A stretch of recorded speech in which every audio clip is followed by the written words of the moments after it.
ज्ञानवापी विवाद के बीच धर्म की नगरी प्रयागराज में संगम के आसपास 5 किलोमीटर के दायरे में मांस, मछली व मदिरा की बिक्री पर प्रतिबंध लगाए जाने की मांग उठी है और मांग की है विश्व हिंदू परिषद के नेता लालमणि तिवारी ने। उन्होंने मुख्यमंत्री योगी आदित्यनाथ को चिट्ठी लिखी हुई है और बिल्कुल मथुरा की तर्ज पर, जैसे वहां पर श्री कृष्ण जन्मभूमि के आसपास 10 किलोमीटर के दायरे में ये चीजें प्रतिबंधित हैं, उसी तरीका का प्रतिबंध प्रयागराज में भी किए जाने की मांग की है। लालमणि जी हमारे साथ हैं, बताइए क्या मांग आपने की है, इसके पीछे क्या मकसद है? तीर्थराज प्रयाग करोड़ों हिंदुओं की आस्था का केंद्र बिंदु है। यहाँ पतित पावनी मां गंगा के त्रिवेणी संगम में डुबकी लगाने के लिए भारतवर्ष का ही नहीं विश्व के कोने कोने से हिंदू पूरी आस्था व निष्ठा के साथ यहाँ पर आते हैं।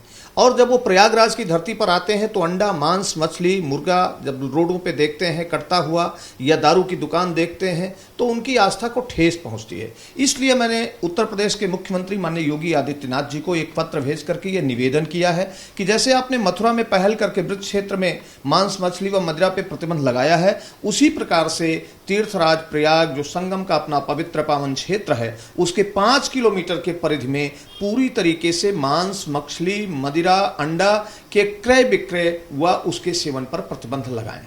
ये मेरी मांग माननीय मुख्यमंत्री जी से किया है मैंने। मुझे विश्वास है कि वो सन्यासी हैं, वो तीर्थों के बारे में भली भांति परिचित हैं और हिंदुओं हमारी ही नहीं, संगठन की ही नहीं, ये करोड़ों हिंदुओं की आस्था का केंद्र बिंदु। क्या लगता है कि इनके बिक्री या उपयोग से लोगों की भावनाएं आहत होती हैं? निश्चित ही विश्व के कोने कोने से जिस श्रद्धा भक्ति के साथ तीर्थराज प्रयाग संगम में डुबकी लगाने के लिए श्रद्धालु आते हैं, जब उनको यह दिखता है कि तीर्थराज प्रयाग के सड़कों पर मांस, मछली और अंडा बिक रहा है, बकरे काटे हुए लटकाए हुए हैं और दारू पी करके लोग सड़कों पर लौट रहे हैं, तो उनकी आस्था को ठेस पहुंचती है, उनकी भावना को ठेस पहुंचती है। निश्चित ही इसलिए मैंने इस मांग को माननीय मुख्यमंत्री जी के समक्ष रखा है। तो इसको मुहिम बना करके आप इस बारे में लगातार जो है आवाज उठाएंगे? अभी मैंने माननीय मुख्यमंत्री जी को पत्र भेज दिया है। मुझे ये तो अभी विश्वास है कि वो सन्यासी जानते हैं।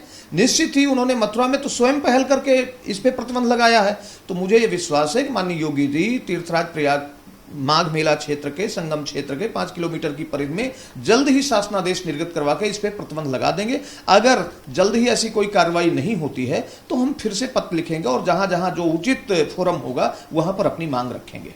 तब अगर कोई हस्तक्षेप नहीं होता है तो आप जरूरत पड़ने पे अदालत का दरवाजा भी खटखटा सकते हैं, हाईकोर्ट भी जा सकते हैं? निश्चित ही, क्योंकि तीर्थराज प्रयाग की गरिमा के साथ कतई ठेस पहुंचने नहीं देंगे। हिंदू, करोड़ों हिंदुओं की आस्था के साथ कतई हम चोट नहीं पहुंचने देंगे। अगर आवश्यकता पड़ी, शासन प्रशासन ने इस पे ध्यान न दिया, माननीय मुख्यमंत्री जी ने ध्यान न दिया, तो निश्चित ही माननीय न्यायालय का दरवाजा खटखटाने के लिए हम जा सकते हैं। ये है लालमणि तिवारी जी जिन्होंने इस मांग को उठाया। उनका साफ तौर पर कहना है कि इस बारे में मुख्यमंत्री योगी आदित्यनाथ को चिट्ठी लिखी जा चुकी है। उम्मीद भी है कि वो इस चिट्ठी पर जरूर कोई ना कोई कदम उठाएंगे और अगर इस मामले में कोई दखल नहीं दिया जाता है तो जरूरत पड़ने पर वो अदालत का दरवाजा भी खटखटाएंगे। कैमरामैन रोहित श्रीवास्तव के साथ मोहम्मद मोइन, एबीपी गंगा, प्रयागराज।